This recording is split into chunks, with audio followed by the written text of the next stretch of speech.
this is what I was gonna say. Yeah, and then pertaining to braids, you know what I'm saying. Shout out to braids, you know what I'm saying. That's a little bro. Um, it get messy. It definitely get messy, the social media space and talking about these gangs and areas and stuff. And this will get messy, and I'm gonna show you and give you a situation how it get messy. So yesterday, you just hearing Munchie say that Bray's got two segment on his homies. So somebody sent me a segment of Bray speaking on one of my homies. And so I know about the situation. I wasn't there for the situation. So it was like a situation of me being in YA and I'm doing everything I supposed to do, you feel me? I'm smashing, I'm on stuff. But, with that, you pushing the line you push, you still create a lot of hate, whether you know what I'm saying, doing the right thing or the wrong thing. So long story short, when I left YA and went to Pelican Bay, you know what I'm saying, I left one of my homies behind. And you feel me? When I left, a lot of people, you know what I'm saying, that was mad at me or who wouldn't have challenged me end up getting on him. They took their anger out on you, on him. Exactly. Because you were gone. Exactly. Okay. So he tell the story of one of these dudes taking their anger out on him, you know what I'm saying? And it's the truth. And like, you know what I'm saying, I stamp it. And like how kind of Munchie said, the only thing I really didn't like, but I wasn't really mad about it because like I said, this little bro, I really got a relationship with him. But I know this social media space can get messy. And when you starting to do these views, you know what I'm saying, you got monetized quick, you know what I'm saying, you already 11,000 strong and you probably only been on here like a month going on 2 month type situation. So like regardless of you saying that you ain't being messy and you ain't with the social media and this and that, it just happened. Like it'll get to your head and you get lost in the sauce sometimes because he was kind of like, oh yeah, I got to spin the blocks on the 8 trays. Yeah, I got some on the 8 trays. And like for me, it ain't like, nah, you ain't got nothing on the 8 trays. You got something on Menace from 8 Trade. Like, you know what I'm saying? Menace ain't the 8 trays. You know what I'm saying? Menace one individual. You feel me? You act like, you know what I'm saying, that one individual speak for the whole gang.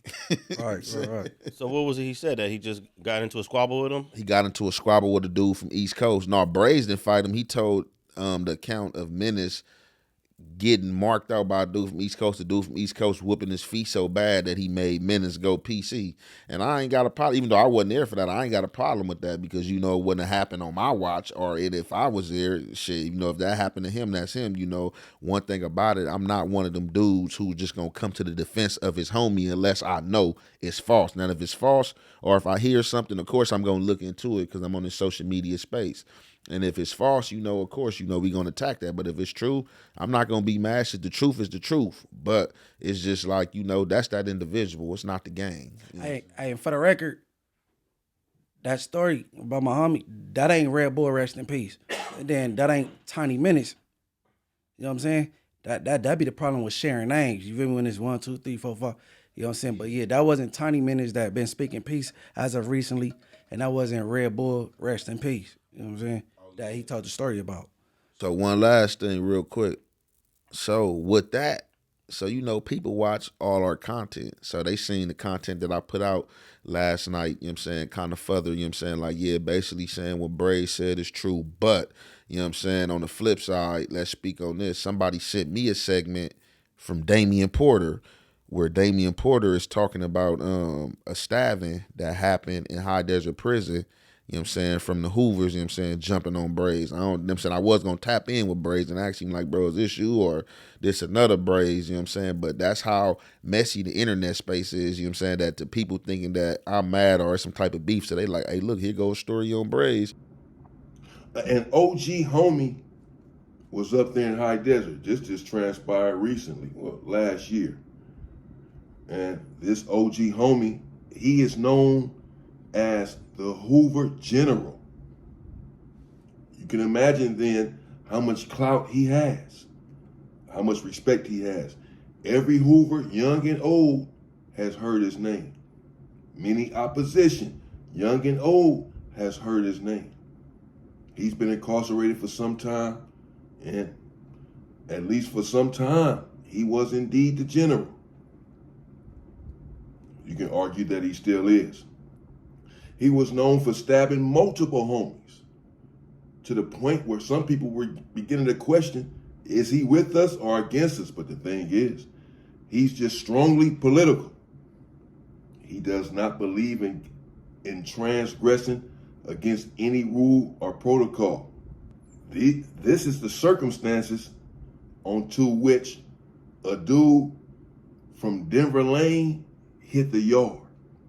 And a dude from DL hits the yard, and he has Hoover crossed out on his face. The so-called general, he catches wind of this, that this guy has just hit the yard, and he has a disrespectful tattoo parading on his face. The dude from Denver Lane was walking around the yard there in High Desert for a little while, and he had protection. He had security. They were just waiting and biding their time, were the Hoovers, waiting to catch him without his formidable security. But every time he walked the yard, the Damus, aka the Bloods, at least from his faction, was with him. Certainly they had knives and were prepared. They were protecting him. They knew, they understood what his tattoo represented, and that eventually these dudes are going to try to attack him. He got caught slipping right by the canteen behind the wall by his lonesome. He was by himself, had left his security, or his security had left him. They can't go with you everywhere. They're on the yard. They can walk with you around the yard, in the day room, in the building.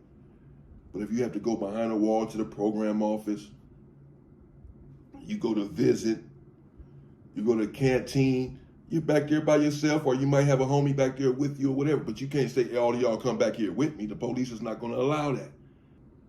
They stabbed him multiple times. 15, 16, 17 times. He lied there on the ground, seeking help, begging, beseeching, imploring for medical attention. They finally came and got to him and airlifted him out of there. They had to take him by helicopter to the hospital because he was barely hanging on to his life. You know what I'm saying? Damien Porter just told this 3 months ago about how the Hoovers got on him in High Desert Prison for having Hoover whacked out on him. Yeah. Yeah. Hey, I noticed that people that have multiple names, like there's a bunch of ants from A-Tray, there's a bunch of Brays. That even confuses the stories that are being told, because a lot of guys make the mistake of picking the wrong name and getting little, baby, tiny, all confused, and it just confuses the whole story and makes it even more messy. Yeah, maybe a mistake. I ain't gonna say messy. Well, but like I think Damien Porter got the ants mixed up when he told his story, right? No. He got baby and little ant mixed up. No, he had the ants right. He was with baby ant. What had happened was it was just that it was like, from my understanding, like I said, I wasn't there, but for me asking Baby Ant, it was a false narrative. He said that basically Baby Ant had got into it with some Hoovers. Baby Ant was in the cell with him. Being that Baby Ant got into it with the Hoovers, you know what I'm saying, and smashed on the dude from Hoover at court, when he came back to the cell, he never let Damien Porter know that. He just basically told Damien Porter, like, hey, bro, you know, I'm about to move down here in the cell with my homies. So he said Baby Ant move out the cell with him. Next thing you know, he look up, he go to court or go on pill call the next day, and somebody tell him, like, man, hey, you heard what happened with your celly and your homie? And he like, no, like, what happened? And he like, oh man, old boy from A-Tray got on one of your homies at court. And so he like, oh, so that's why he came back and moved out the cell with me. So when I asked Baby Ant like, what? Baby Ant like, bro, I've been moved out the cell from there. Man, what? He said, man, I was out the cell with him months before, at least a month before I got into it with his homie. But I can say this: when you been gelling a lot, you'll get a little confused about stories. Sure. Bit, you know what I'm saying? Like, you forget the year, maybe the facility, shit like that. Like that happens. Man, I be forgetting all type of stuff. You know how many people be having to remind me, or be not even reminding me, be telling me about stories about stuff I did that I don't even remember. Like, what? Like, yeah, bro, you did this and got on Wooty Woot, or you got on me, and I'm like, yeah, like I don't remember that. Yeah, it don't even jog your memory. Yeah, huh? for sure.